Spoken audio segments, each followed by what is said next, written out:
Oh, okay, there you are. All right. Do you mind if I call you Rita?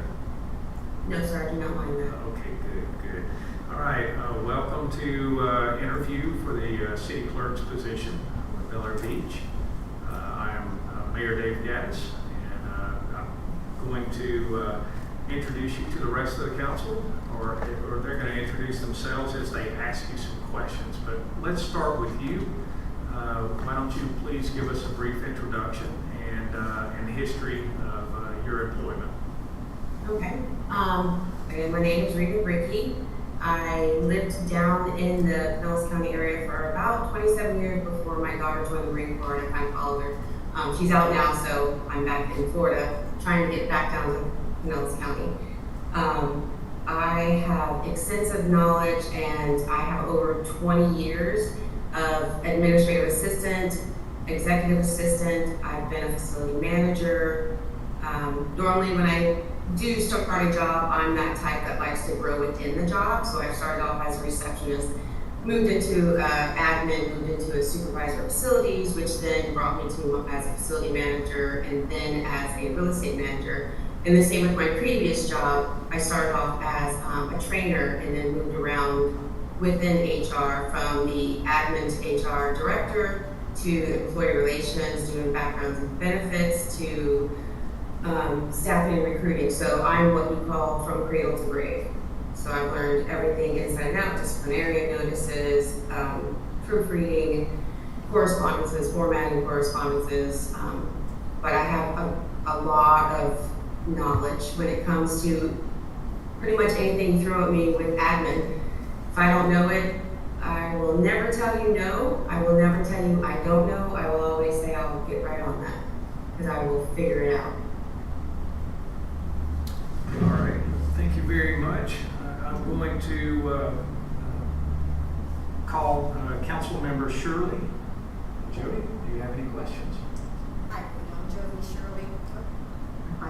Hi, Rita. I'm Jody Shirley. Nice to meet you. Hi, nice to meet you too. I'm just going to zero in on the same kind of question I asked the previous person we were speaking with, but while you do have a great wealth of knowledge, it looks like, and experience, you don't have any experience as a city clerk.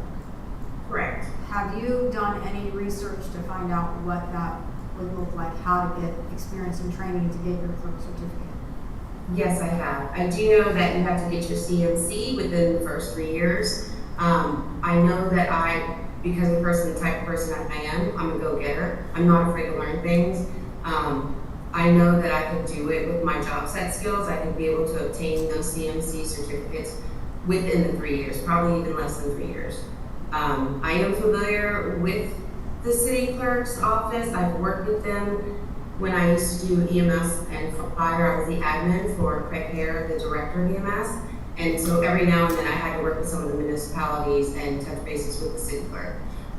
But yes, I have done extensive research in regards to the city clerk's position and exactly what is it. And I know that this position is also considered the AKA HR director as well. So with my background, I don't have any questions about that. I know I could do that, but the city clerk, I know I could do the job. I have been placed in situations in the past as employment to where I'm given a desk, I'm given a computer, and it's like, have a nice day, figure it out. I am that type of person that I will figure it out. I will build relationships. I will start to, go to other people, ask questions to learn more about it. It's not just about the research, it's also about getting to know the other city clerks. Because I know if I am selected as a candidate, I know I'm going to have the backing of all the city clerks. And do you currently live in Largo, or are you in Gainesville? I'm kind of confused based on your resume. Right. So the resume I resent, the one I sent, I had intentions of being already in Largo, but right now I'm still in Gainesville. Okay, so you still would have to make a move here. Correct. I would need at least 2 weeks to give the VA notice, and then a week to move. So I would need approximately 3 weeks. Okay. And if you weren't selected as a city clerk, would you be interested in an administrative assistant position? It depends on the salary, if it's worth me But to that type of position. It really would. I know with administrative assistant, could I do it? Yes, I definitely could do something like that. So if it was offered to me at a particular salary range, I would consider it. okay, all right, that's all I have. Thank you. Thank you. Todd? Hi, Rita. I'm Todd Harper. Nice to meet you. Hello, nice to meet you too. So my question is kind of centered around what Jody just talked on, which was the Gainesville Largo thing. I was a little confused as well. Right. So as you talk about this role, we talk about the CMC, and we talk about the level of commitment required to get the CMC, we're talking probably a 3 to 5 year commitment. Right. How do you feel about that level of commitment and or the idea of being static for a 5 year period of time? I want to stay in one position. I have had, when I was with Bright House Networks, I was there for almost 13 years before Spectrum did a takeover of Bright House when they bought them out. That's the position I grew into, from receptionist to admin to supervisor to facility manager to real estate property manager within a 6 year period of my almost 13 years I was employed there. I want a job with longevity. With my previous employment with the Marine Corps Community Services up at Camp Lejeune, I was going to stay there as long as my daughters. I was born and raised there, so I had a lot of roots already there. So my intention was to stay there, but then I really miss Pinellas County, and that's my home. That's where I raised my children. That's where I want to be back into.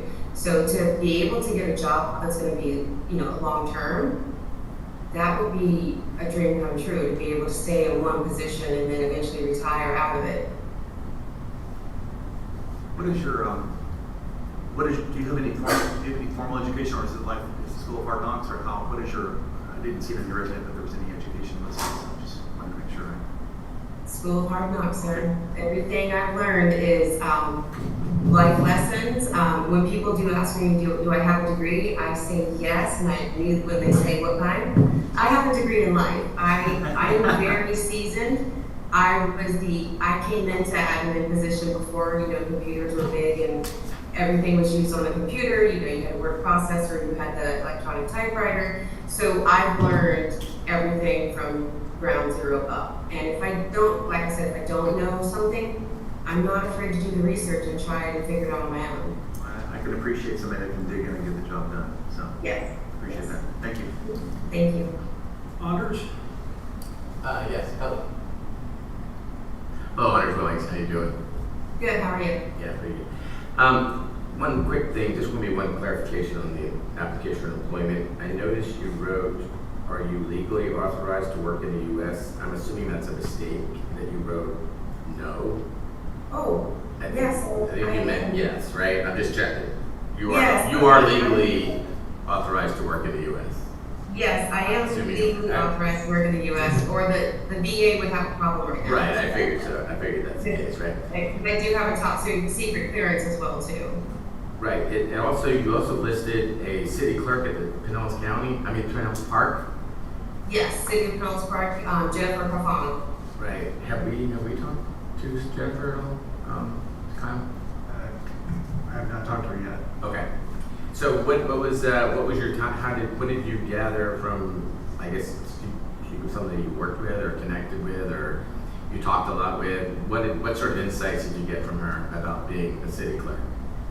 Oh, everything. I've known her for many years. We originally met at Bright House Networks, and she was in the marketing department, and she did accounts receivables, and that's how we met.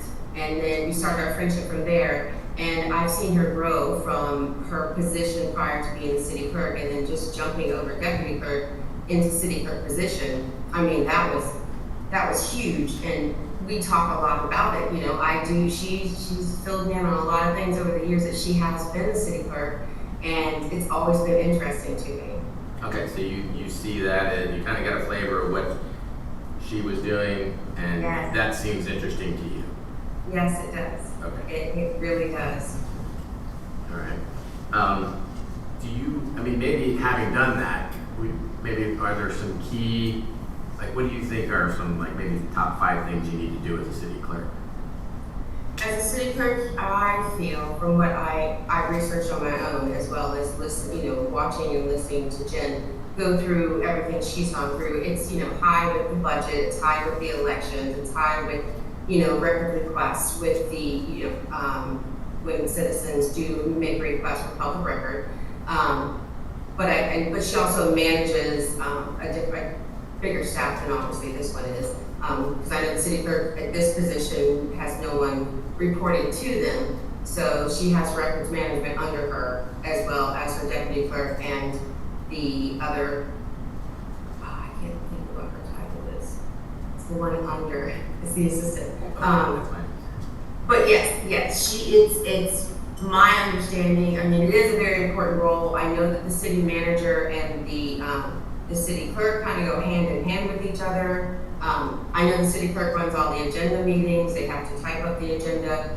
They have to prepare the agenda. They also are the ones that take care of all the elections and working with the supervisor of elections. So there's a lot of moving parts I have heard over the years, and also doing my research even before I spoke with Renee and Kyle, and found that there was an error. Did you fix that, Kyle? No problem. Okay. All right, well, I think that's all I had. Thank you. Frank? Thank you. Yeah, thank you for, thanks for applying. Going over your resume, it goes back from 2004 till present. Looks like the longest job you had was 6 years, and you had numerous positions where you jumped back and forth into different categories from months to a year or two. And this job that you're interviewing for, as you noted, it's going to take at least a 3-year commitment Right. before you get certified and everything else. Right. I guess my question is, why was there a lot of jumping around in the last 20-some years? Okay, so it may be the way the resume is formatted, because it is more of a federal resume than a private sector civilian government resume. So at the very top, like where the VA is, if you look straight across, it'll tell you I've been at the VA since February 24th of this year till present. And then before that, I was with Marine Corps Community Services. I was there from 2018 to 2024 before I transferred into the VA. And within that's where I moved around in the HR, because I was learning. I was a trainer, I was the assistant to the director, I was the benefits coordinator, I was the employee relations technician doing background checks and fingerprints, and then I worked in staffing to do recruiting, because that's something that's a milestone that you do as an HR technician. You want to go in, you want to learn every aspect of that department. Prior to that, I was with Emergency Management Services for a little over 2 years before my daughter moved to, she went to the Marine Corps and she got stationed at Camp Lejeune, and I followed her up there. And it took me 6 months to find a job, so that's why there's a gap in there. In 2018, there's a little tiny 6-month gap. And then before that, I was with Bright House Network. So if you look straight across on Bright House Network, it'll also tell you, I started there in 2004, and I left in 2016. So, and again, I didn't jump around departments. I kept getting promoted within. Because of my job set skills, they saw what I was worth, and they gave me an opportunity to grow. I never left the department. I always stayed within that department, and I grew within that department and became what I became, moving from receptionist, admin, supervisor, to facility manager of 2 different counties, as well as going into real estate. I even took the real estate class. So I don't jump around, and I'm sorry that you misread that and thought that I did, because trust me, being HR, that's one thing I do. We as a technician, how I used to be, and even how I am now as an administrative officer with the VA, that's something that is noted. So I don't want you to think that I jump around on jobs. I jump around meaning I am approached and I am promoted within, or I ask, hey, I want to learn this. Well, the reason I posed that question was because we hired a city clerk a little over a year ago, Excellent background. She was an excellent city clerk. We had a great city clerk for 20-some years here. And what you're telling me, and I don't fault you at all on this, we're a small little city which we have limited resources. So my fear is once you get yourself inoculated into this job, you're going to be looking for greener pastures. And how many more years do you believe you're going to have before you retire? Is that a... 10, 15? That's what I'm saying. So 3 years from now, are we going to be looking for another city clerk once you have all the qualifications in a city like Clearwater offers you a job? I'm not a chaser. I don't believe going from one position to another position, even though it's the same position, and it might pay more money or it might, give you more of that you're in charge of. That's not how I am. I don't chase the money. I have always been offered. So to your point, if someone did try to cherry pick me and say, hey, you know what, you were really great, you'd be good at this. I'm dedicated to my job. I mean, it's very hard for me to even leave the VA because I love my job at the VA. However, I'm sure you all are aware of what's going on with the federal government right now with all the reduction in force, the DRP, meaning the resignation that they're doing, the early resignation that they're doing. So it's very hostile right now in the federal government. And I know what's going on because I do work with leadership. So I see the writing on the wall. Not admin, we are not safe. They're probably going to get rid of a lot of us. So I would rather be ahead of the game and leave now, even if I don't get approved for the DRP, because I have signed the DRP. I haven't signed it. I requested the DRP, the Deferred Resignation Program. I have signed up for it. It's just now they extended it until May 16th before they even start looking at all of our applications for it. So I could be put on administrative leave until September 30th as of July 1st, the earliest. But even if I don't get it and you guys say, hey, we want you to start, I need 3 weeks. So if it's before July 1st, I'm not banking. Would it be nice to get the DRP and the administrative leave and a new job both at the same time? Yes, 2 salaries in one time, perfect. But I don't care. It's not that I don't care, but that's not my goal. My goal is to get to Pinellas, get a job, already have a place to stay until I can find a place to buy on my own. But no, and I trust me, I 100% agree with you. You don't know, you've already been not burned, but you kind of got burned a little bit because you did this over a year ago, and now you're having to do it again, and you don't want to go through it again. Completely understand that. I completely understand, and that's the reason why you don't choose me. I completely respect you for that, and I wish you the best of luck. Thank you. Vice Mayor Roberts. Thank you, Mayor. Hi, Rita. Thank you for applying for our opportunity. We appreciate that. Thank you for considering me. So you referenced it a little bit earlier that we have a relatively small staff here.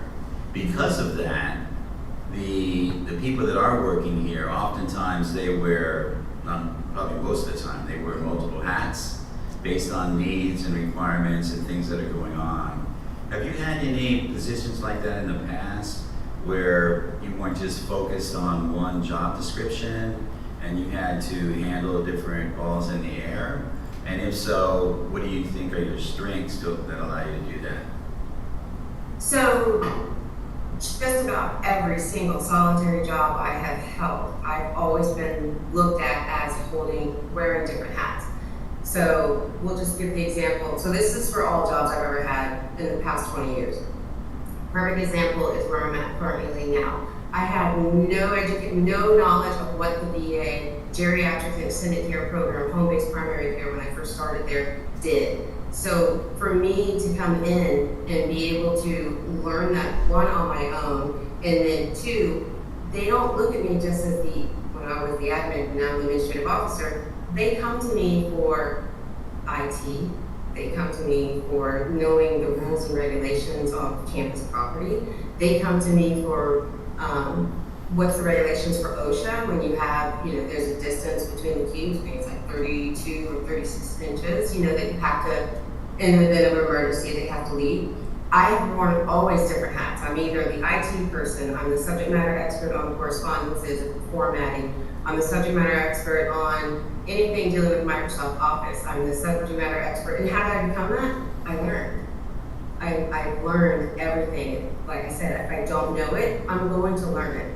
Because that's the number one thing. I am that type to where you can kind of sink or swim. You're gonna throw me out, put a lifesaver out there so it's circling around me. But at the same time, I'm gonna be like, no, I'm good. Leave it. Okay, wait, I might need it. You know, so I'm not afraid to grab a hold of that lifesaver if needed. But I just have my strong background with the skills I have possessed over the years, as well as my dedication and how I was raised. Being, you know, both my parents were Marines, having 2 Marines raising you, you learn really at a very young age, you know, how to be disciplined and how to prioritize and how you're structured. And I like structure, but I also like it when I have 10 things going on at once. So if you have me working on something and someone else is like, hey, I need you to do this. Okay, when do you need it? I know how to prioritize. So I'm gonna ask you, Vice Mayor Roberts, when would you like this completed? If you said, I need it today within the next 2 hours. If I'm working on something that's more high priority, of course I'm gonna talk to you about it. Or I'm gonna go to Kyle and say, hey, what you have me currently working on that's high priority, you know, Vice Mayor needs me to do this instead. Are you good with me pushing your timeline back? You know, so I'm multitasking, I wear multi-hats. And this is from someone that's only been with the VA for a little over a year. February 24th was my 1 year. And people that have been there for years, they come to me for payroll questions, HR questions. Like I said, IT, people don't, in the different programs, Adobe Pro, people don't understand how it works. So they look to me to help them. The chief comes to me for stuff, the assistant deputy chief, the programming. A lot of people, even my chief's boss, who's a director, he has come to me, hey, we have this Word document, we don't like it, can you reformat it? And I moved it to an Excel spreadsheet, now he has everybody in the whole VA using it at all North Florida, South Florida. So I'm just that type of person that I'm gonna dig my feet in there and build relationships, build a rapport with everybody inside and out because of my job set skills and just the type of person I am. All right, thank you. Thank you. All right, Rita, we're getting very short on time, Yes. so I'm going to ask you a couple more questions, and if you don't mind, just limit your responses if you can. The first one is you will be answering directly to the council. So this is a charter position, and I'm curious. Have you looked at our municipal code and read our charter just to see what you're getting into? Yes, I have read some of it. I brought something to Kyle's attention in regards to it during the interview. But I have read some. Have I memorized it? No. But I have went over everything that is in the charter. Yes, I have researched it. Okay, all right, good. And do you have a problem giving gentle nudges to the mayor and council members whenever they're falling behind on their obligations as far as deadlines, reports that should be sent to the state, items like that? No, I have no problem whatsoever. I know you are who I report to, and I respect everybody that I work with, whether you're high or low. But if something needs to be done, I'm going to, like you said, gentle nudge. I do it to this day. I'm not going to be intimidated because you are the mayor. I'm like, oh, I can't talk. Yes, I can talk to you. Okay. It's okay to remind you you're busy. All right, good. And back to the affectionately referred to it as clerk school. As far as this clerk school and the 3 years time obligation, as Councilmember Bankert mentioned, we like people to hang around. We hate going through this type of a task because it's always you kind of have to start over. You have to learn people's personalities and we just don't like doing it. So whoever we bring in, we'd like to keep them long-term. If we were to help you get through clerk school, would you be open to a 2-year commitment upon completion? Oh, 100% of course. I'll sign a 5-year. We can up it. Okay, all right. Prove my dedication. Because I am eager to get those certifications. I'm like, ooh, can I did ask Jennifer Bottle, hey, can I start it now? And she's like, you're gonna pay for it. I'm like, oh. Okay, and then I guess the last, it's not really a question, but I'm going to give you a couple of minutes to wrap up this interview, and then we'll end it. Okay. So go ahead. Okay. So I like we've said throughout this whole entire interview tonight, I am the best candidate for you to select because of my background in HR, because of my being seasoned in administrative, as an administrative professional, as well as being eager to get certificates and learn everything there is to know about this job. I know it's not going to be easy, but I'm also that type of person that's going to hit the ground running when it comes to learning everything. But I also understand that you have to pick somebody, and if it's not me, I wish everybody the best of luck with it. So if it's me. But if it's not, I'm okay. I'll keep looking, unless you call me for the other job. All right, Rita, it's been very nice to meet you. Nice to meet you all. Enjoyed the interview, and I wish you the best of luck. And I'm sure Thank you. we'll have a decision soon. All right. All right, perfect. Thank you. You guys all have a great night. Have a nice evening. Thank you. Bye-bye.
good? 1 second, sorry.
All right. Good evening, everyone, and welcome. Recording in progress. It is now approximately 6:05 PM, and the May 12th, 2025 City Council meeting will come to order. This evening's invocation is presented by Councilmember Jody Shirley. Thank you, Mr. Gaddis. Dear Heavenly Father, we just come before you this evening with humble hearts and meek spirit. We ask you for your guidance as we enter into the business of the city. Lord, we ask you to give us each discernment with as much knowledge as we have available as we make some decisions that will directly affect each and every one of us in the city. Lord, I ask for your continued blessing over our town, and thank you for the staff that we have. Lord, we ask these things in Jesus' name. Amen. Now, please rise and join me in the Pledge of Allegiance. Pledge allegiance to the flag of the United States of America, to the republic for which it stands, one nation, under God, indivisible, with liberty and justice for all. Kathy, would you please call the roll? Councilmember Frank Bankert. Present. Councilmember Kim Shaw Elliott. Councilmember Todd Harper. Present. Councilmember Jody Shirley. Here. Councilmember Anders Wellings. Here. Vice Mayor Lloyd Roberts. Here? Mayor Dave Gaddis. Here? City Manager Kyle Riegler. Here. City Attorney Nancy Meyer. Thank you, Kathy. All right, our first order of business is approval of the agenda. Do I have a motion to approve the agenda? Motion is made by Frank Baker. Do I have a second? Second. Who was that? Okay. All right, seconded by Anders. All in favor? Aye. Any opposed? Opposed. You are I'm opposed. opposed. I would like to remove item 13 from the agenda and move that to a work session.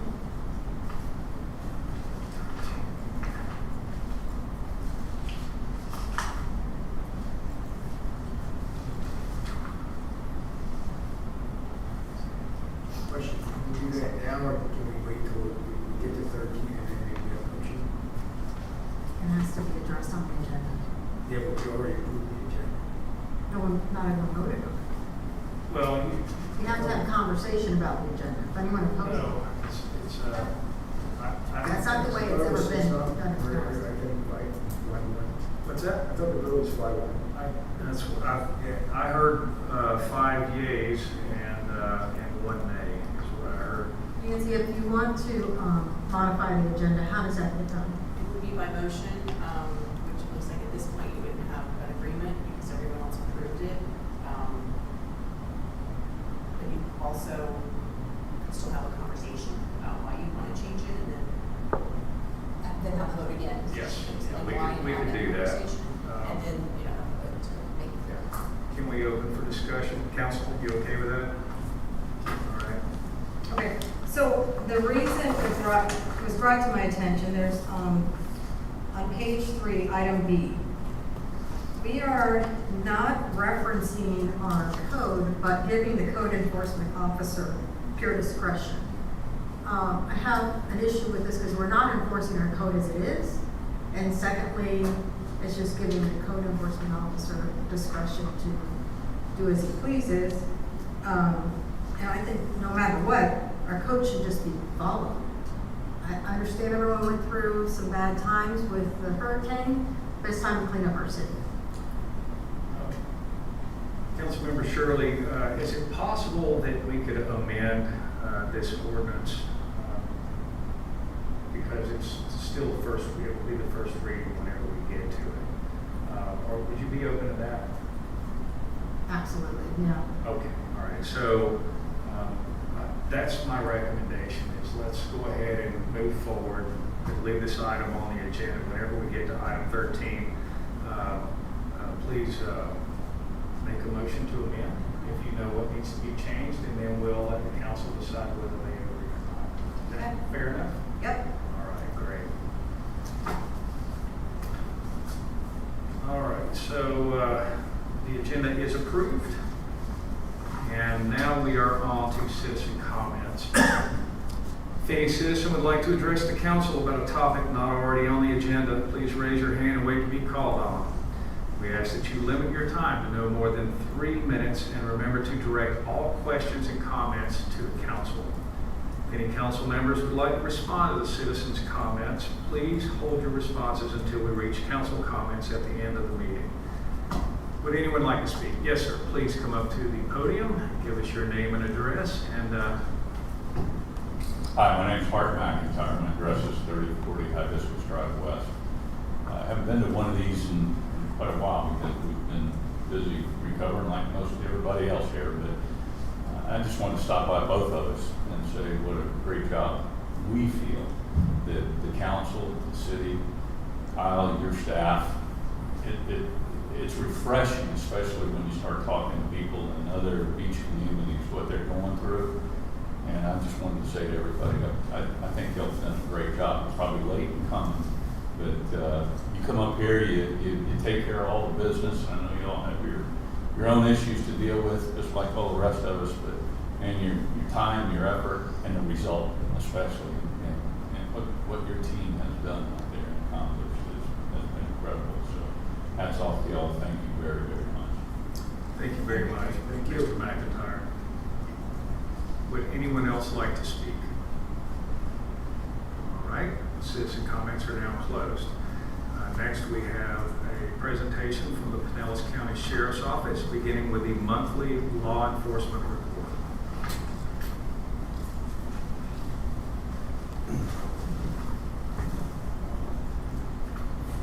Good evening, Council. I'm Sergeant Bolton with the Pinellas County Sheriff's Office. Tonight, I'm going to present to you the April 2025 monthly analysis report. I believe you should have already received a copy of the report. The first thing I'd like to point out is that there were an incident of burglary and also larceny that occurred in April of this month. And one of them was a jackhammer that was stolen out of a work truck, and the other one was kind of a crime of opportunity. Somebody had left their garage door open, and a person had pulled up and got into their garage and into actually the vehicle too. Just a reminder to try to keep your vehicle safe, keep it locked, and keep your garage doors closed as best you can. Our deputies are out there, as in our activity report on the third page. Often they'll come and knock on your door in the middle of the night and say, hey, your garage door's open, try to remind you just to help you secure those valuables so no one steals and makes you a victim of crime. So those are the two incidents there. Now, in April, there were 14 people arrested, but there's 19 charged. So the folks that got arrested, some of them had multiple charges. And interesting to note on this is most of these were traffic-related crimes. Actually, I take that back. All of them were traffic-related crimes because the misdemeanors on the top for the possession of controlled substance, drug paraphernalia, were a result of the traffic stops. So our deputies, just a testament to our deputies that are going out there and conducting traffic enforcement and getting to other things and bigger issues and taking action on them. A lot of folks driving around suspended licenses and unregistered vehicles this month, just cut through the city. All right, and we go to the third page. The vast majority of our activity were the traffic stops. drug patrols, and then parking violations. All right, then on the final page, we did have 2 significant crashes that occurred in the city. Usually we just have a couple fender benders or something minor that might not even hit the report because they're not considered a crash report. But these ones were unique. One of them is a subject had a medical distress while driving and crashed into one of the palm trees in the median. It took out the palm tree completely. Did a number of damage and demolished his truck. So, nothing, no fatalities or anything result of that, and thank goodness no criminal charges developed as a result. You know, it was just a medical emergency. And then the second one involved a juvenile that was riding a bicycle and rode out into the middle of the roadway and got hit by a car. And that child had some significant injuries. So our MATE team came out and did an investigation on that, and I think there's still an open investigation also. But that child is last I heard, is going to recover and be fine.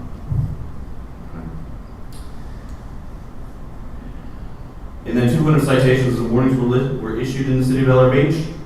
The majority of these were just south of here on 9th Street, and then up on 24th Street, Gulf Boulevard, and or along the Causeway. That's all I have for my report. Does anyone have any questions for me? Council Sergeant, any questions? Mr. Baker. Page 3, transport prisoners. It says 12. You're not bringing prisoners in here, are you? No. No, let's see, transport prisoners, or prisoner transport. Yep, I see that. So every once in a while we'll have somebody that might be walking through the city or, you know, riding their bike, or it could be, you know, medical distress or something along that line, and or a homeless person that could be walking through. What we'll do is we'll offer them a transport to get them over to a shelter, and that's why that triggers a transport call. Thank you. Welcome. Anyone else? I do have a question concerning the homeless. I know it's unfortunate that they are in that situation. However, I noticed a post today in the Bel Air Beach group that several have been spotted in this area. Can you confirm that? Well, we've had several transport calls. I guess that would be confirmation there. I know the deputy. Have you seen anybody lately? Deputy Lancaster, he works our night shift, and that's a lot of times when we encounter these folks. They might be bedded up for the night, they might be sleeping in the mangroves or under the bridge, or even at the boat ramp, but that's Bel Air Bluffs. But we haven't come across too many, but there have been a few that have floated around. And if somebody in the city, they see someone that they know that they're obviously not doing so well, do they just call the regular non-emergency number and report that person? They can call the non-emergency number and report. We can get out and talk with them, see if there's any services that we can offer, or if they need a shelter, or if there's might be something more, you know, mental health related or something along that line, or substance related. We can always evaluate that time too. And just so I know, and I can pass this information along to anyone that's concerned. If they say no, I don't want your help, is there anything else? Is that the end of the story? As long as they're not committing a crime, they have the rights just like we do. We can't stop and detain them just because they appear to be homeless or anything along that line, but we can always offer them service and try to have a conversation with them, see if they need any help. Okay, all right. Thank you very much. Welcome. Thank you. All right, now we are to the monthly code enforcement report. I don't see, I guess Kyle, you're giving that report. Yes, thank you, Mayor. Yeah, Sergeant Trump had another commitment when we rescheduled, so I'll take it over tonight. As you can see, our code enforcement, just our number of stops and actions has increased in the past couple of months, and Sergeant Trump has been taking more activity on the dead landscaping. So we've been focusing on the high grass, but we've also been going after front lawns that are pretty much mostly ground cover is dead. And I've issued code violation notices. I try to give it a lot of time because it is quite a lot of turnover to replace all the ground cover on someone's yard. But we have issued notices and I'm following up on them. And of a handful of houses that have owners that are taking action on these, I have some meetings for follow-up. But the exciting thing in my mind is I'm transferring over the code enforcement into our iWork database. We have different modules in the iWork software, and we primarily got it for work order management. But there's also another module that we don't use that was designed for storm work order, but I found a way that I can actually start reporting our code enforcement through that. So I've been building that with Sergeant Trump. Are you saying you're a hacker? But I feel like this is gonna allow us all to compile our code enforcement information cases all in one database that we can all access. It's gonna help in the long run in compiling these reports, because it's coming to the end of the month and I'm gathering data from about 10 different sources and trying to pull it all together. It's not exactly as accurate as it works smarter. So, but I am looking forward to that. It does also offer graphing imagery and ways to see, the disbursement of different violations, where they're at, and my plan is to utilize that for code enforcement moving forward. So next month I'll be able to pump out one of the first reports so we can kind of look at it and see if it's Any questions for the city manager concerning code enforcement? Yes. Is it possible, because I think we only have budgeted like 12 hours a month for code enforcement, can we step that up? Can we give him more budget, more dollars in the budget to allow for more hours for code enforcement? Would you find that helpful, Yes, Kyle? I Because can I know always- we have a lot of problems along the beach. The hotels are an issue, I keep hearing about. I've seen a few of the problems. There's a lot of interior homes with issues that aren't being addressed. Would it make sense? I mean, yes, if we step up more hours for Sergeant Trump, I can get more code enforcement time. The deputy I think his current hourly rate is 56 an hour. I try to do as much as I can in-house as well, but we are stretched out. Short-staffed. Right? Makes perfect sense. Yes. What do you think? You want to give us a proposal on what you think time? Should we talk about that? I mean, Let me look at what I have left on that, in that budget, and then propose adjusting the hours for the remainder of the year. Good. Any other questions for City Manager Riefler on code enforcement? No? All right. Now we're moving on to item number 4, which is a presentation from the Suncoast Fire and Rescue District, but I don't see anyone here representing them, so we'll just move right on to item number 5, which is the City Attorney Report. Attorney Nancy Meyer, you have the floor. There's no report.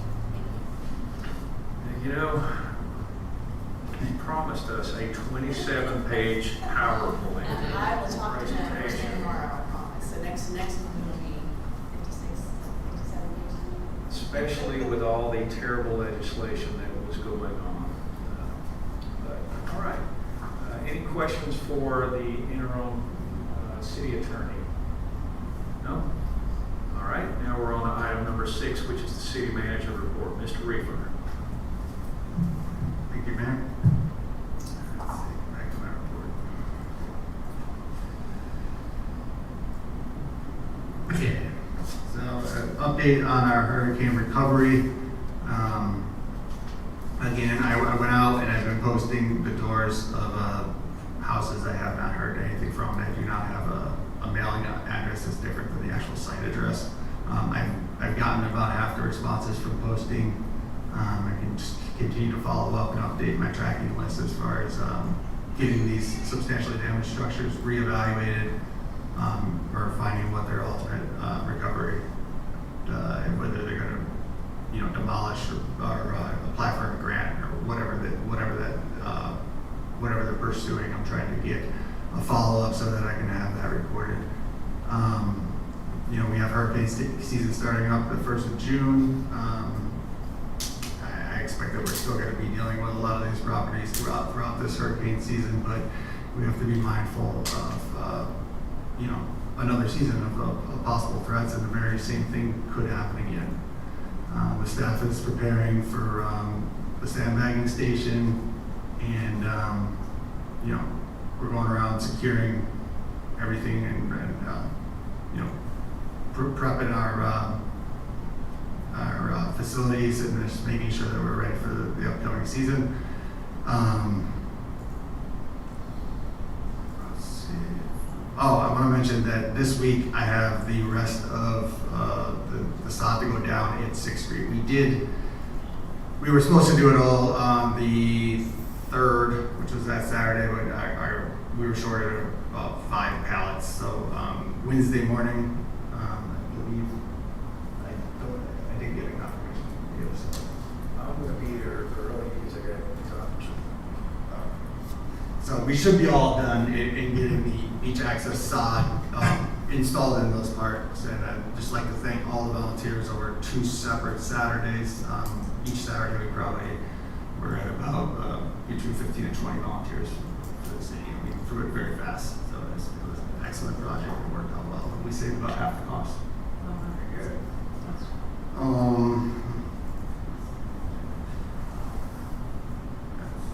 The undergrounding, we are working through that agreement. We were provided with the agreement that Jeff Baker, who came and spoke at the April meeting, promised us, but when we reviewed it, we noticed a lot of language was the same as our binding cost agreement that we originally signed. So I sent back our original document, asked if we do need another document, so we're waiting for the follow-up answer on that. And then we had a construction meeting on Friday. We're working through correcting our CIPP to wrap up the stormwater project. The seawall at South Park is almost complete. That should be done this month. And we did have the planning and zoning, the next meeting scheduled for the 14th. That got pushed back. And we are polling for the 21st. Did we confirm that? We're still waiting on a few more. So we're having a little difficulty. We have 4 members, so 4 out of 5 seats filled in the planning and zoning board, and we're just having difficulty right now getting a quorum for those meetings. And then the pump station design that we had a work session about a week ago. We've been sent out the outline for the next report. We've been working in discussion with Councilmember Wellings and Councilmember Elliott, and we believe that our outline is prepared. And I haven't heard. I think everyone else on council is satisfied with the outline for the follow-up reporting for the pump station. Okay. So yeah, we're planning on that 2-week delivery. Okay. Kyle, I'm not sure that I've seen this outline. Okay, Is it I will. emailed? I'll resend that. Yes. Okay. So yeah, that they're looking to turn that around on the 2 weeks that they promised. And we settled on 2 dates that we found historical pictures of 9th Street, and we felt that the dates with the pictures were good, you know, for just visualization to be able to explain to the residents through this report what we're trying to accomplish. And then at the same time, once we have those models developed, we also want to run some of the more severe, major, but not a what you would call like a tropical storm event, but a major summer event, regular rain event, and see how that would, how the pump would function in that. And that is my report. Any other questions for city manager report? Yes, Mr. Baker. I don't know if it's really a question for the city manager or not, but I spoke to Bill Miller from MW at Pumps last week. We contacted him. And just for the record, I said, when you presented this in 2023 in December, I was under the impression it's going to take 6 months to a year to get a pump built and everything like that. He said, we're looking at 40 weeks right now. So he says, I don't want to commit to 40 weeks because it could take 45. He says, but we couldn't have it done maybe 35 weeks. So I said, we've been hemming and hawing on this project, you know, for a long time with a lot of different questions and everything like that. I said, if we put a purchase order in now for a pump, could we start the process? He says, well, as long as you're guaranteeing it's going to be the 8-inch, 6-inch pump, because if you put a purchase order in for an 8-inch pump and then you want to change it to 6-inch, the whole mechanism has to be reworked. So I think council should really start buckling down. If we're going to do this, do it. If we're not going to do it, don't do it. But I think the majority of the citizens want it done, and I think it needs to be done. So I just wanted to, it's not really a city manager issue here. It's more or less probably going to be 40 weeks from now before that pump is done. If you put it in today. All right, anyone else? No? All right, before we move on to the city clerk report, I wanted to share an interesting and enlightening story about Bel Air Beach. So I got a text message the other night. A mayor somewhere else was all up in arms because the county commission mentioned a special act may occur that would encourage consolidation of beach communities in Pinellas County. And well, the first thing that I did was I looked up, okay, what does that look like? What's a special act, first off, because I had no clue. So I did a little research and I figured it all out, and I responded back to my friend. I said, well, it still has to go to a vote, and the citizens would have to approve that if anything like that was happening. And he sent me a link to the county commission video, and he said, start watching it this time and watch it to the end. And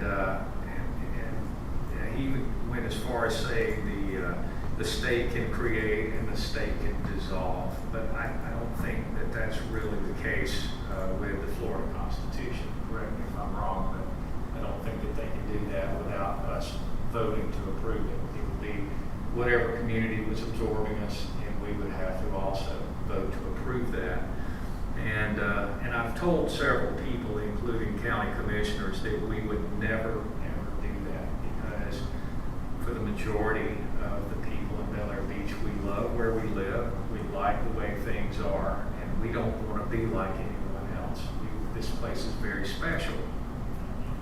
So this guy down the beach is really, I could tell he was very angry about hearing this, and so I watched the video. And this county commissioner was talking about how bad things were in all the beach communities. And then he paused and he said, except for Mayor Gaddis's community. And he said, they've got it, they're doing it right. And it was one of the proudest moments ever.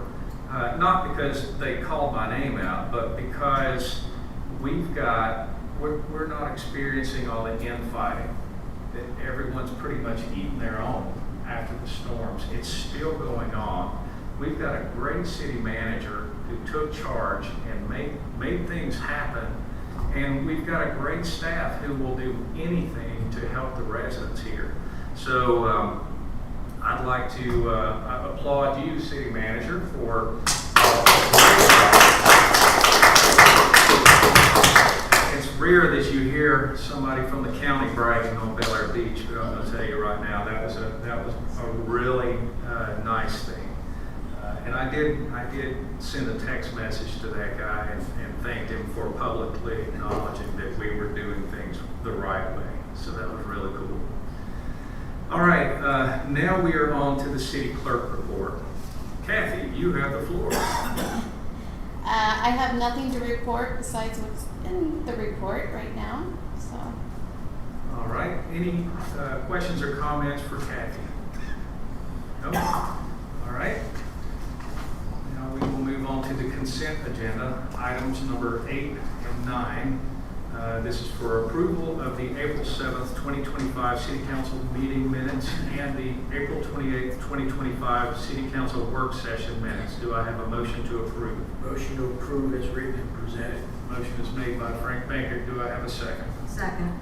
Second by Jody Shirley. All in favor? Aye. Any opposed? All right, the consent agenda passes. All right, now we are on to the regular agenda, and this is item number 10, which is consideration of appointment to the Board of Adjustments, Mr. Matt Dixon. I don't think Mr. Dixon is here, so he's not able to introduce himself. We'll move on to citizen comments. Would anyone like to comment on this appointment? All right, citizen comments are now closed. Council, I need a motion to appoint Matt Dixon to the Board of Adjustments. Motion.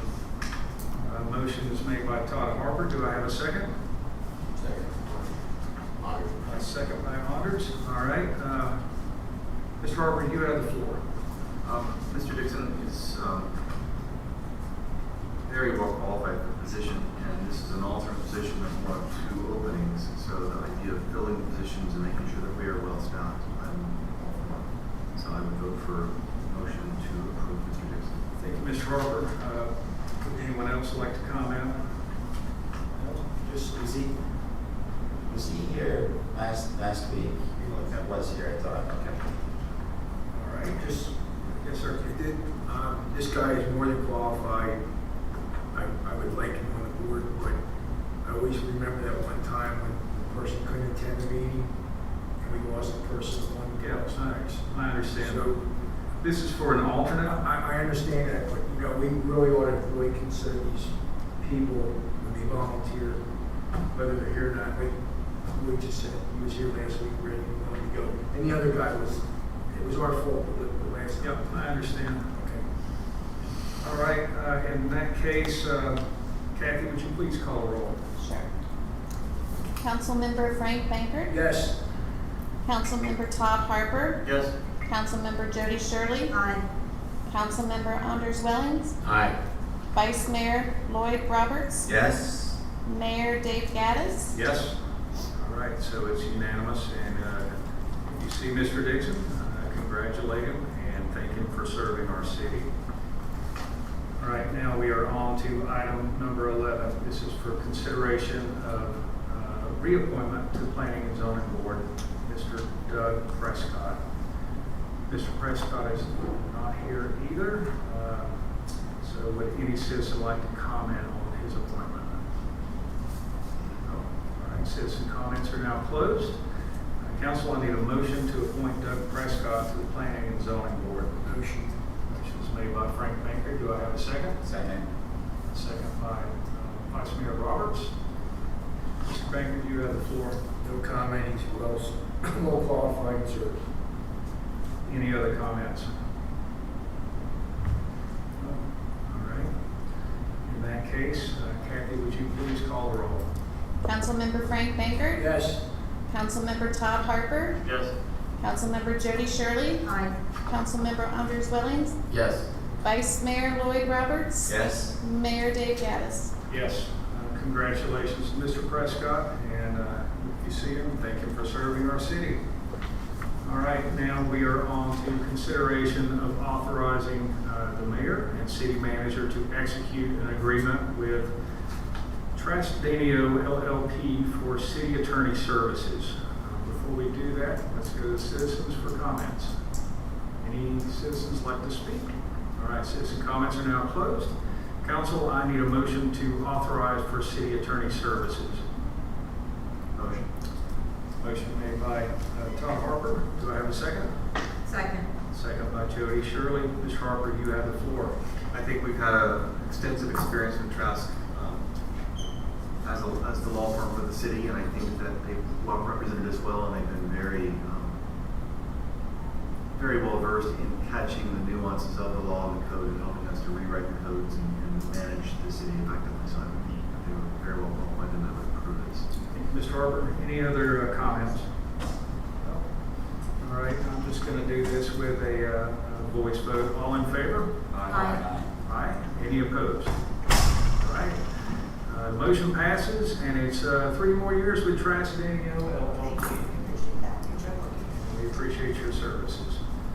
All right, now we are on to item number 13, which is consideration of ordinance 2025-02, first reading. Ms. Meyer, would you please read the ordinance title? an ordinance of the City Council of the City of Bel Air Beach, Florida, amending Article 5 Code Enforcement, Division 2 Code Enforcement Procedures generally of the Bel Air Beach Code of Ordinances, providing for the use of a special magistrate for code enforcement hearings, removing references to a town marshal and special master, providing for revised definitions and revised procedures, amending the process for fine and lien reductions, providing for implementation, providing for resolution of conflicts, providing for severability, providing for an effective date. I'd like to point out there are 2 typographical errors that will be corrected by the time you see this again, assuming there's no other changes. I'll point those out to you. There's on page 8 of 11 in paragraph E, the second line towards the end has the words up to, prosecution cost up to. The up to is going to be removed, but that's no longer needed. And then on page 9, subparagraph C1, the last whole line, at the end of that line, it has the word by, required payment by. It's going to be of, OF, required payment of the application fee.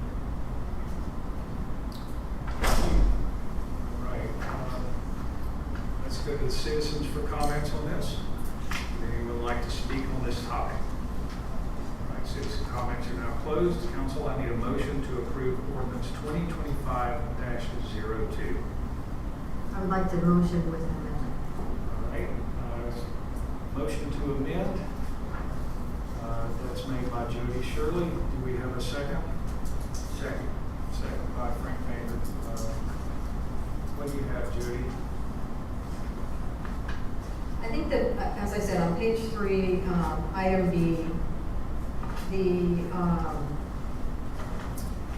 cross through on this page where we take out some definite, what is a code enforcement violation and how long they have to resolve it. We've crossed out all the meat to that and just put it all at the discretion of the code enforcement officer. And I don't think that maybe that's not what was intended, but that's the way I'm reading it. Okay. And so this is your opportunity to amend the language. What is it that you would like to see? I'm not sure why we're making the changes. I think the original reason for doing this was to remove all references to masters, special masters, where it's actually a special magistrate, as far as why. That paragraph doesn't reference any of those. Yeah. Right. What's that? I was gonna say, right, I would agree, yeah. I think that Attorney Moore had straight through the 5 to 30, and I was curious if that was, because I never did get the information on that, if that was a statute change. Do you happen to know? So would a motion be appropriate to remove all the strikeouts in B? So, I make that motion. let's see if there's a reason. I think the statute talks about reasonable time. I don't think it gives a specific time. You leave that word reasonable time, that could be a day, it could be a year. That's where it comes in. There is discretion with your code enforcement officer, which you're hoping is happening, because when he makes that notification to somebody, they then start working together. And what, especially now with everything you've just been through and your city's been through, it could take some people a month to get a contractor or get some permits done, or it could take someone many, many months. So what you're hoping for is there's a conversation. So the reasonableness of it is based partly on that, and they can extend them and give them more time to get things done. If you have someone that's not responding to your code enforcement officer, you have 30 days, or you have 45 days, or there's definitely an end to that if there's no working together. Well, I understand what you're saying, counsel, but if there's a violation I'm committing and the code enforcement officer says you need to correct this, as long as I present that, hey, I can't get a contractor, here it is, but he's not starting for 35 days, I'm completely within this code, am I not? As it sits now, Yeah. No, as it sits now, it's reasonable time, it could be a year from now. But it's still, right, your code enforcement officer is going to give them a time frame.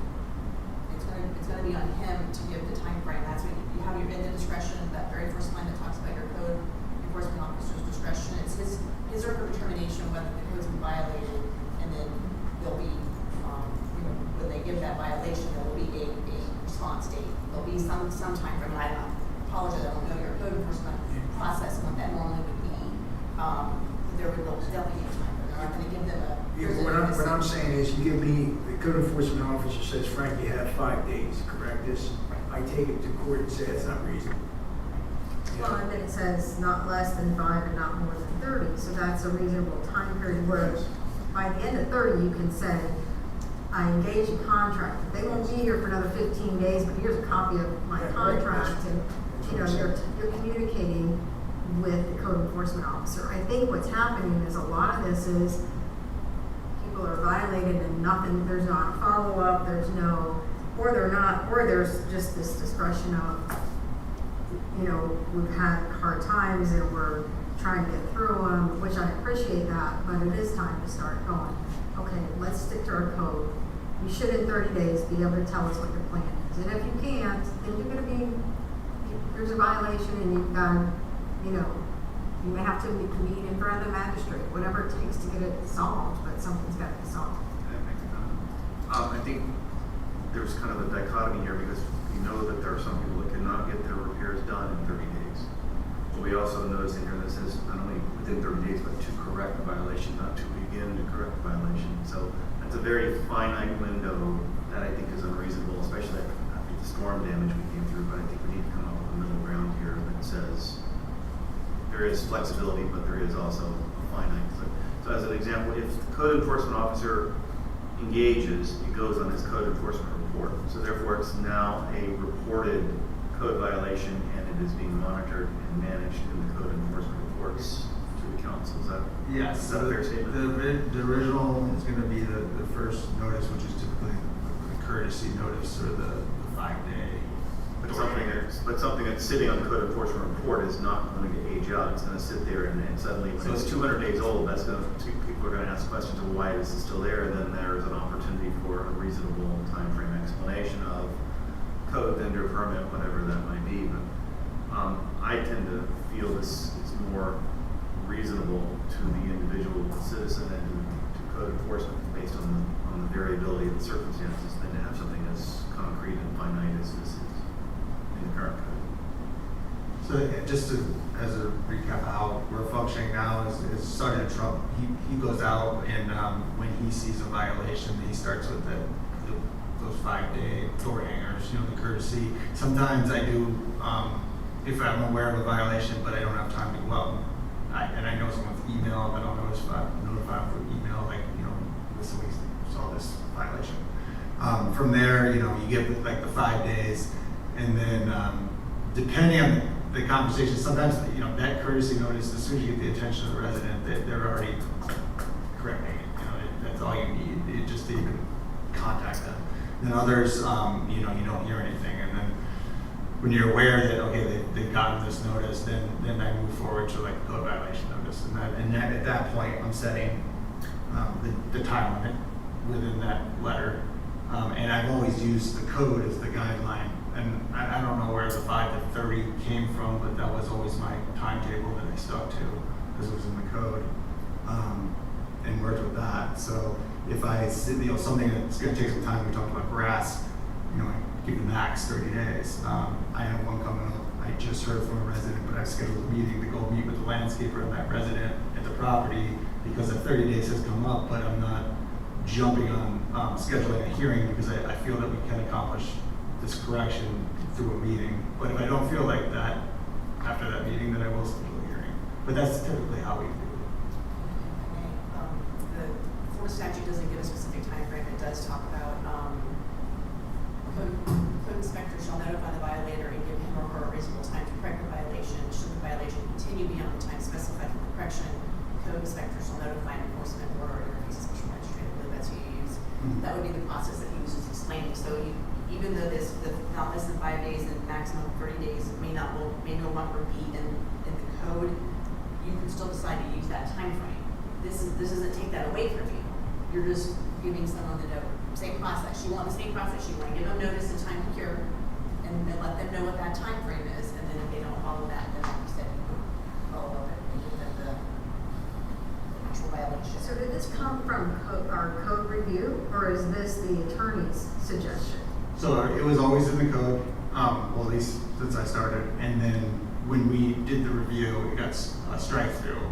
So our P&Z committee recommended. No, on the, when, I can't remember the attorney that worked on this, I think it was Erica, I can't remember her last name. Yes, she, revised this, and then in the process, when, Attorney Moore brought it to the work session, it had the strike-throughs in it, and I realized it, and I meant to ask him why, and my assumption was something to do with the statute, but I do not. The new language tracks the statute. Okay. There's nothing in Florida statute that gives the less than 5 days or up to a maximum of 30 days. Again, your policies and procedures, as long as you're justified as being reasonable in the time you're giving them, you can use whatever time you're giving. And I have no objection to having a time limit. I mean, it is, you're setting a set amount of time that you'd like to see code enforcement done within, so it's a parameter that the code I can operate with that. But I'll also say that a good point was made. The way it's written now, if you were just to put that time frame back in, you're not giving them time to work with the code enforcement, because you're saying that they have to have it corrected in 30 days, which some things can be corrected. You need to mow your lawn, you can do that. Maybe it's the 5 days, depending on your situation. Right. So I think I would not recommend putting the actual numbers back in there. Like I said, the reasonable time is following the code. Your city can obviously use the time frame that it's been using, so there's no problem with that. But if you do want to put a specific time frame back in there, you need to reword the other part of that, because you don't want to limit people to 30 days to correct a violation. They can't do that. We're setting them up to fail. Of course, it's not what you want. More compliance. Councilmember Shirley, what's your opinion on this? Well, I'm gonna say, do we have the procedures in our code somewhere that tells us that we have some time frames before, that says, okay, you have 30 days to cure. If you're not cured in 30 days with reasonable explanation, we'll give you another 30 days. Do we have something like that in our code that we can fall back on? Because if not, no one has to correct anything. Well, there are stepping stones for you have to have something built in a certain amount of time, everything, right? The permits are Well, for 6 months. I have a pool next door that was supposed to be built 2 years, and I'm going on 3.5 years, and the pool's still empty, full of mosquito, inhabitants. So it's a problem. It's not, we are doing a horrible job with code enforcement. But what would, just using that pool, what would this ordinance, if it was changed tonight or not? Well, I think it would give them a little more meat. I don't know. Again, Because this is in effect. but why are we changing it, right? We aren't even using the tools we have right now. Why are we changing it? You're not tracking Florida statute. The new language tracks Florida statute. Again, your code enforcement officer will give reasonable notice depending on what the circumstance is. If they don't meet that reasonable notice, then it's on your code enforcement officer to issue their ultimate or notify your special magistrate, however your process is set up, to notify the special magistrate that they've given time, they haven't done it, bring it to a hearing. So if that part's not happening, it's not because of the code. It's having that process set up correctly. But if we don't have it in our code, we can enforce it. We can enforce something. Yes, the Florida statute, and now the new language in your code says as long as it's reasonable, you can enforce it. So the question would be, let's say you gave someone 30 days to fix a broken window. The window's broken on the house, you can't have that. Fix the window of the house. So let's say code enforcement said, hey, please fix this. You have 30 days. 30 days comes and goes. Nothing happens. No conversation. You take the special magistrate. If they want to argue it wasn't reasonable, that's on them to bring that argument. And for the code enforcement to say, this is what happened. I gave them notice. They didn't contact me. No one's asked to work this out. No one's talked to me. So that could be a decision that's made on see you in court, question becomes what's reasonable, becomes factual. So what were the facts, what happened? Let's say you give someone 30 days and they, the roof came off. Okay, that's gonna take around 30 days, and we all know it's gonna take around 30 days. Would that be reasonable? No. So it's gonna be very fact specific. So the statute, I assume, reads that way. It needs to be reasonable for the situation we're in. So if your code tracks that statute, you are fine. As long as whomever is issuing these notices is acting reasonably, which I have no doubt that your code enforcement officer are right. So and then that's when again, so if they give them 30 days or 45 days and no action's been taken, then the next step needs to happen, and that would be an internal policy to push forward versus changing your code. Because that's already there, the procedure's out there, well, lets it happen. And your code tells you, once it's reasonable, if they don't comply, take them to a special magistrate. Okay. Hopefully that helps.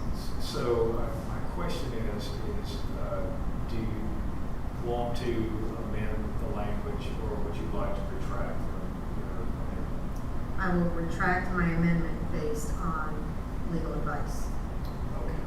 That we're tracking what the what the state of Florida requires rather than haphazardly making changes to our code. Okay, all right, great.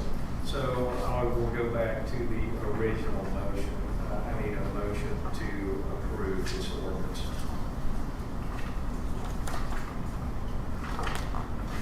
Sure, I'll make the motion. Okay, motion is made by Todd Harper. Do I have a second? Honors. Okay, second by Councilmember Welling. We're going to have to take it to a vote.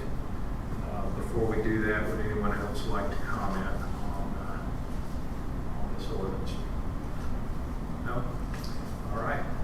Kathy, if you don't mind, would you please call the roll? Councilmember Frank Bankert, Yes. Councilmember Todd Harper, Yes. Councilmember Jody Shirley, Aye. Councilmember Anders Wellings, Yes. Vice Mayor Lloyd Roberts, Aye. Mayor Dave Gaddis. Aye.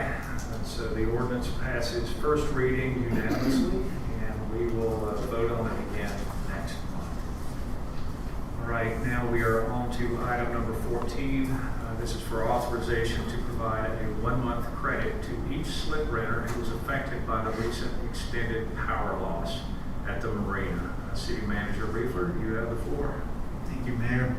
So I brought this to the last work session we had, summarized some of the claims or requests for refunds from a handful of the slip runners, and I was asked to make a recommendation at the next council meeting for what we would like to offer to the slip runners for the time down of the electrical issues that they were incurred at the marina.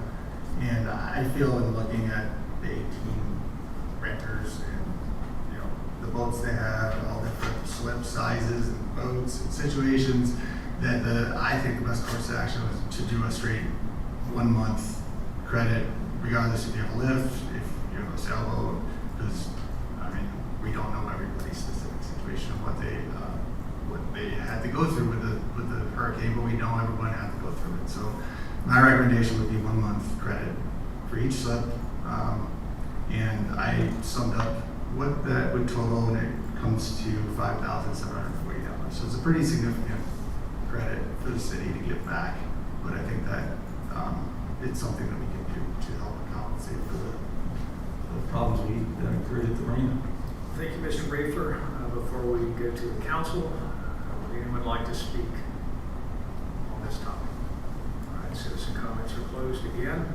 Council, I'm going to need a motion to approve a 1 month credit for slip renters affected by the recent extended power losses at the marina. I'm asking for a motion.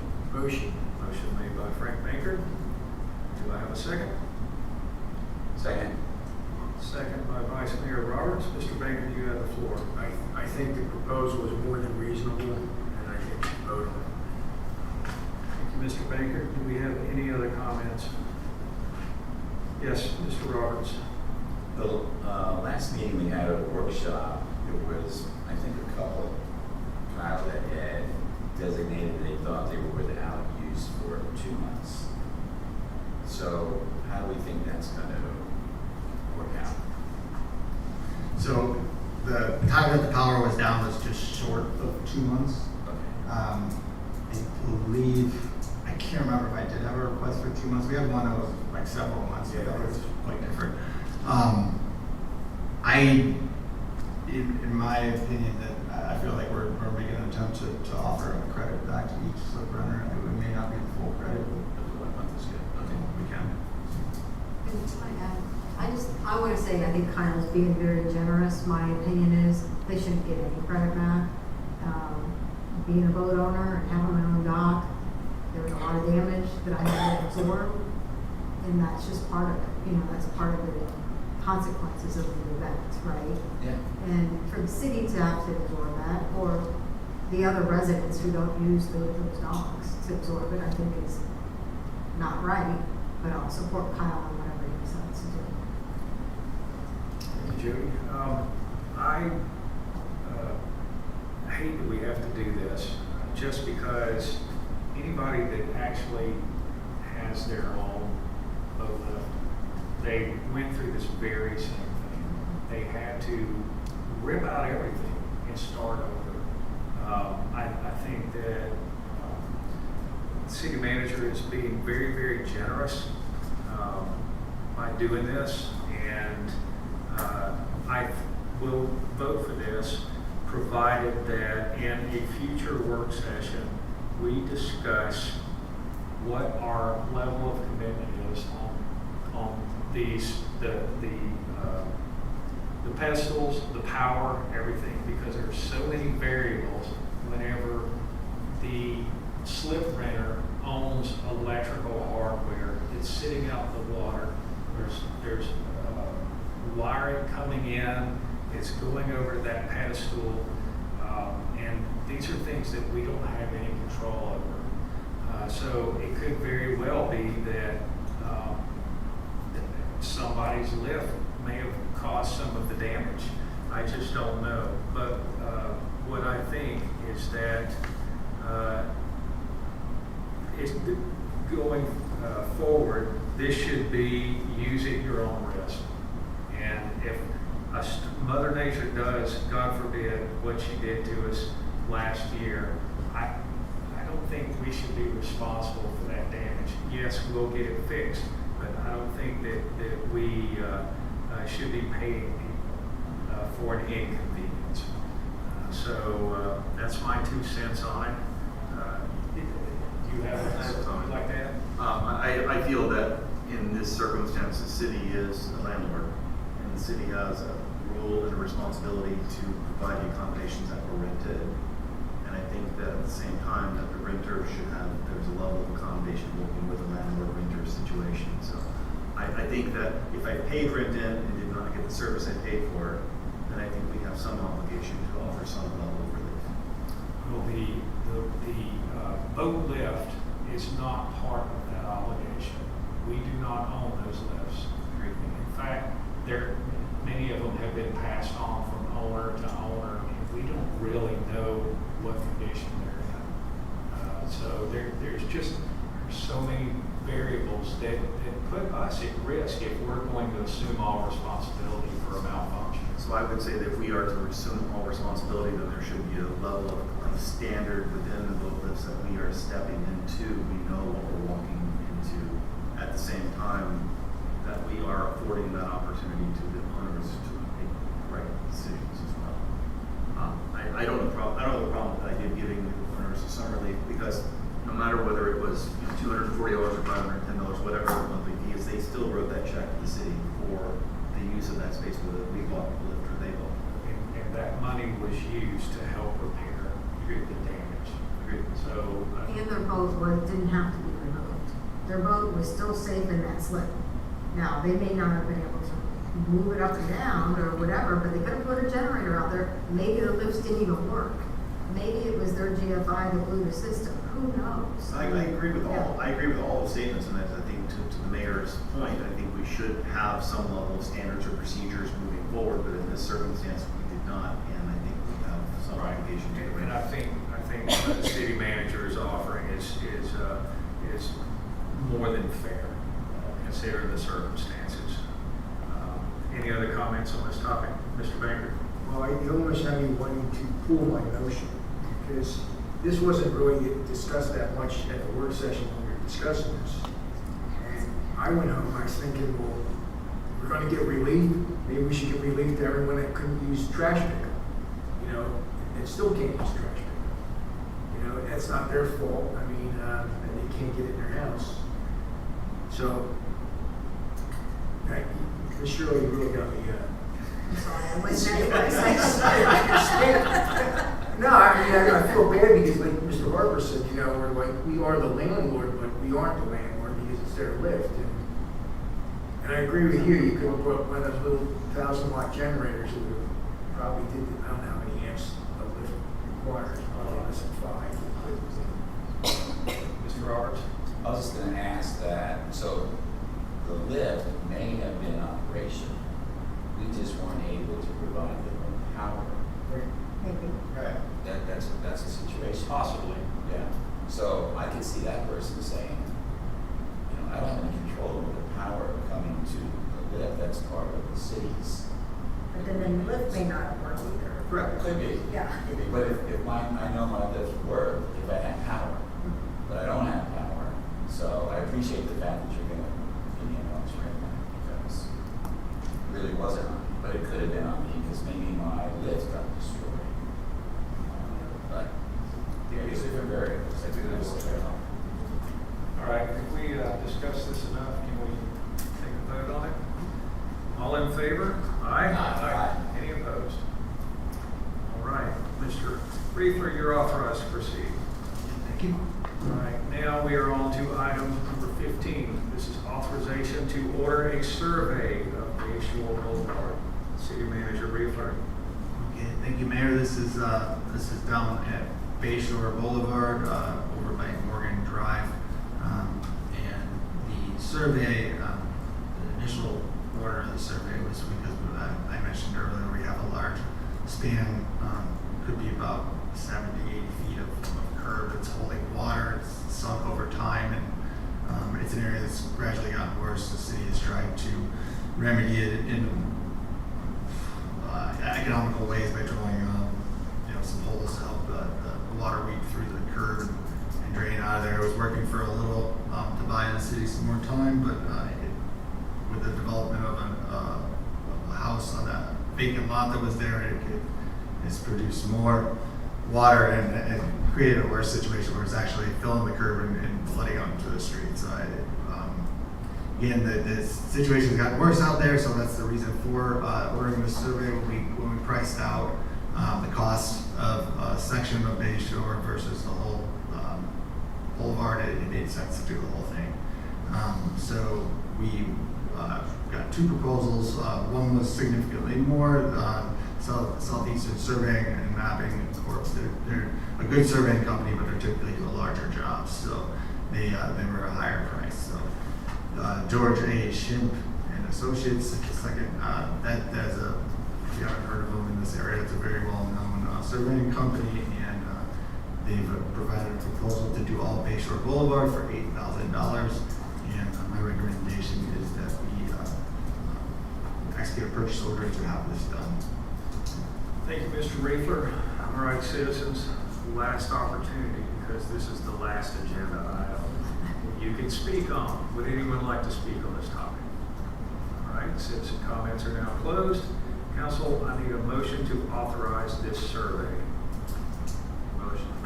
Motion is made by Todd Harper. Do I have a second? Second. I'm going to give that one to Anders. Mr. Harper, you have the floor.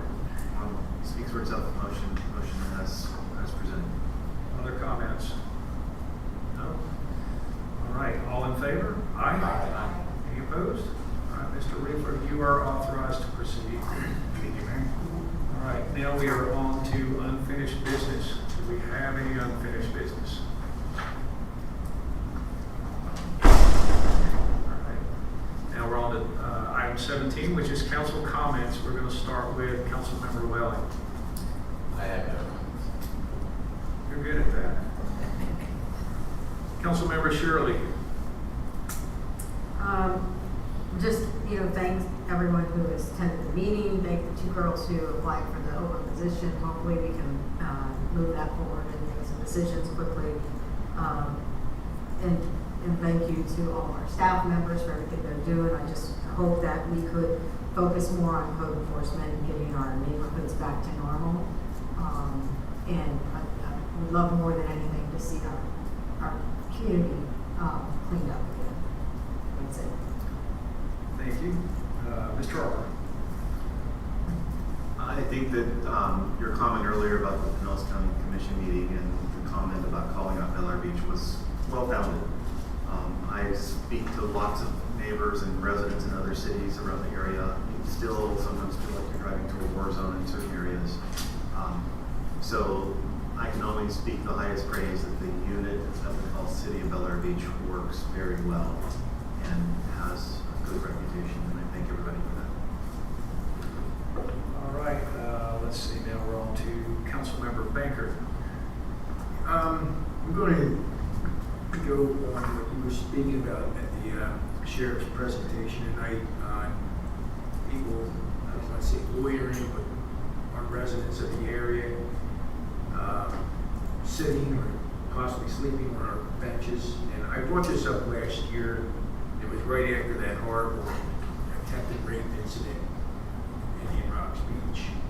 And as the deputy says, if they're not doing anything illegal, you can't do anything about it. You can't even ask them for your name. And I brought this up at the Bel Air Shores meeting too earlier this year, and they just passed the camping ordinance.